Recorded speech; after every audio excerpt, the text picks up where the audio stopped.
Hey guys, sorry it's taking so long to get to the next part of the, Resident Evil game history thing. But I've been busy a lot lately, and before I continue, I want to make the announcement that I'm going to stop doing this when I get to Code Veronica. Mainly because I really want to get to some other projects.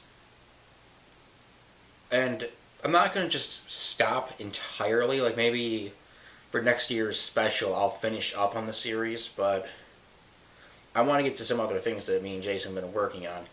And I don't like just stopping in the middle of one project to do another, just to have to come back and finish up the project I was working on before.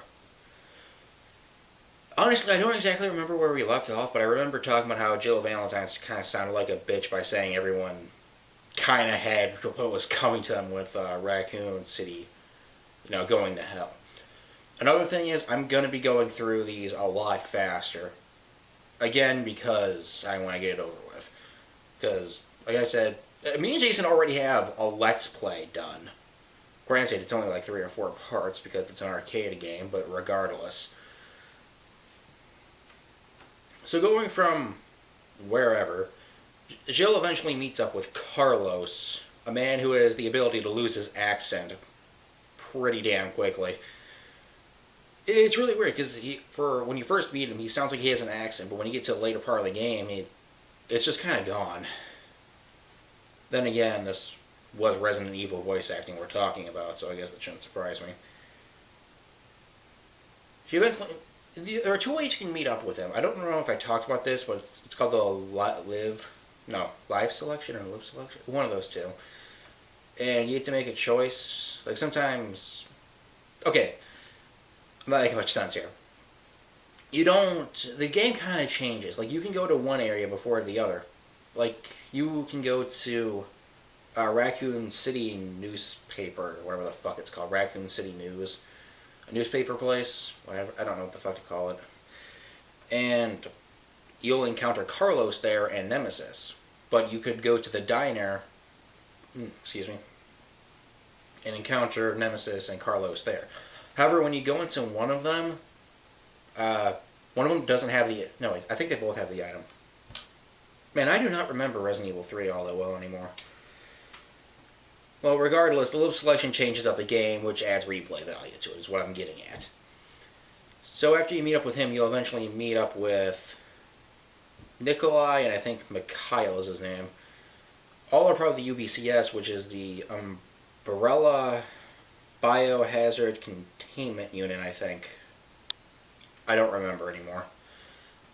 They lost their squad because, well, military apparently sucks when it comes to zombies.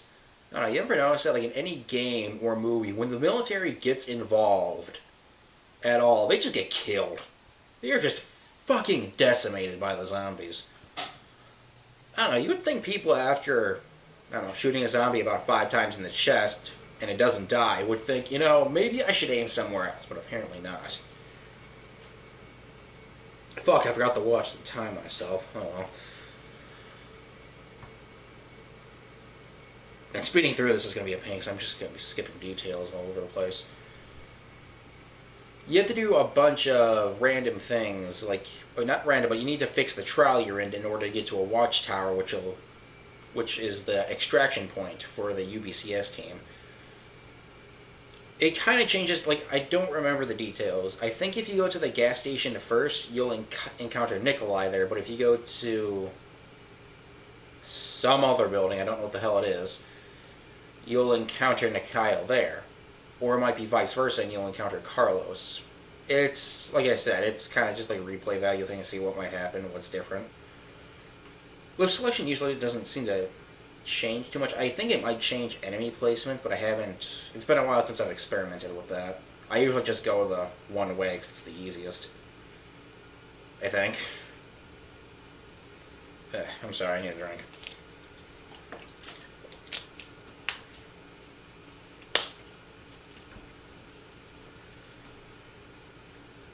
Eventually, you do fix up the trolley after getting attacked by Nemesis about 2 or 3 times. I think if you play on hard mode, if you defeat Nemesis, he'll drop an item. So if you beat him, he'll drop a handgun custom part. No, it's a part of the Eagle handgun. If you get both of the parts and combine them, you get the Eagle. I'm not sure if it's stronger than the handgun. I think it holds about the same amount of ammunition. So I'm guessing it's stronger. Otherwise, there wouldn't be a fucking point to it. I'm sorry. I can't remember too many details. It's been a while since I've played 3. Anyways, you gather the material you need, and you go back to the trolley, install everything you need, and you head towards the watchtower. On the way there, Nemesis... How the fuck does he keep finding you? I don't think that's ever explained. I don't think he has... There's no tracking device as far as I know. He's just kind of there. But somehow he finds you and somehow manages to get into the trolley. Mikhail decides to fuck with him, which, as you can imagine, doesn't go over too well. Nemesis treats him like his bitch. Mikhail blows himself up to sacrifice himself for you, and honestly, I kind of like that moment. Not that I hate Mikhail, I just think it's a good moment in the game.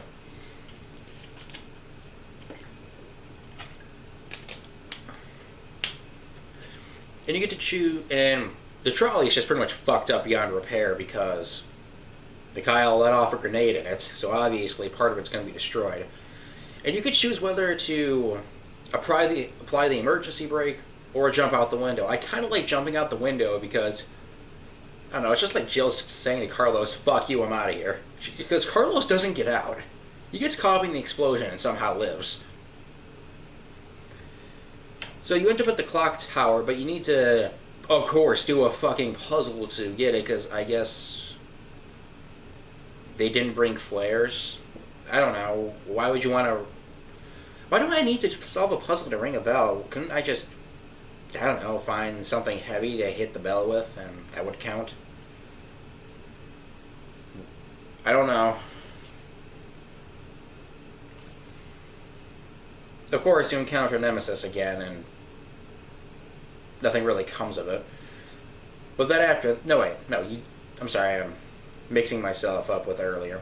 After you do ring the bell, Nemesis comes up and blows up the helicopter with a rocket launcher that is never explained where he got it. He just kinda has a rocket launcher. I can't imagine who could have had that. The police couldn't have had that. UBCS couldn't have had that. I guess Nemesis has the ability to shit out rocket launchers.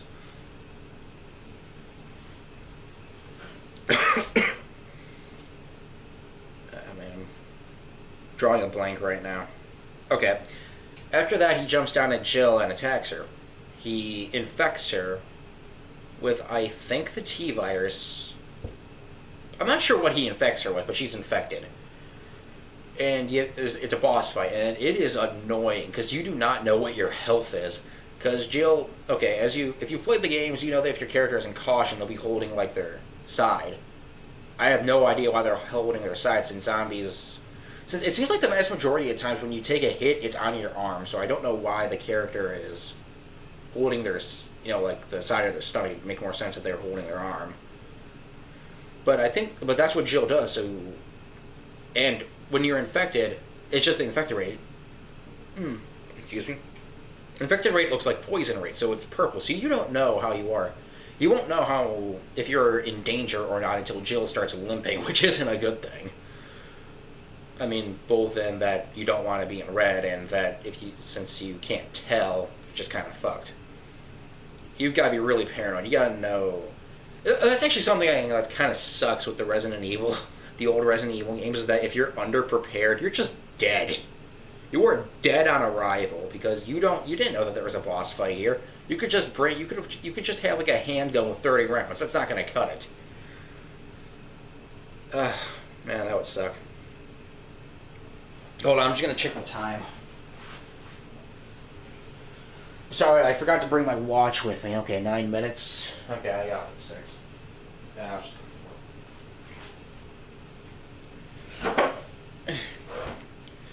Carlos comes and I think drives Nemesis off. Like I said, my memory is really fuzzy on this. Jill was apparently out cold.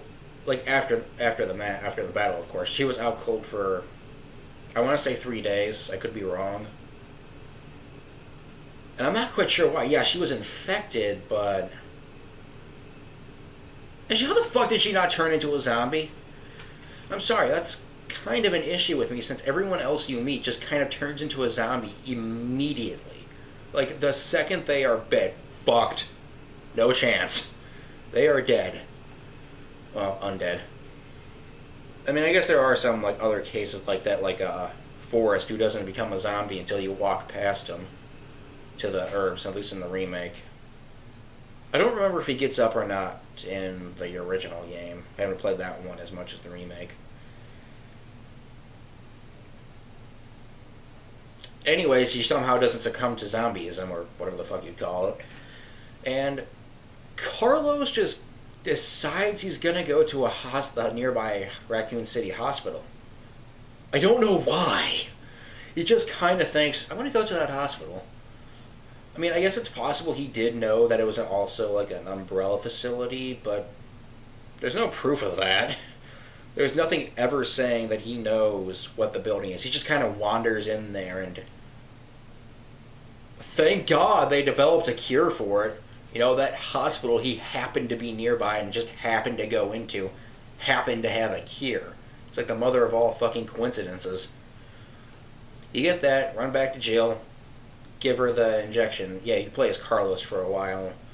His guns are the Eagle handgun and an assault rifle. So, pretty good, I guess. I honestly think I'd prefer to have a shotgun sometimes. The assault rifle does work. It doesn't matter. Both work just about fine.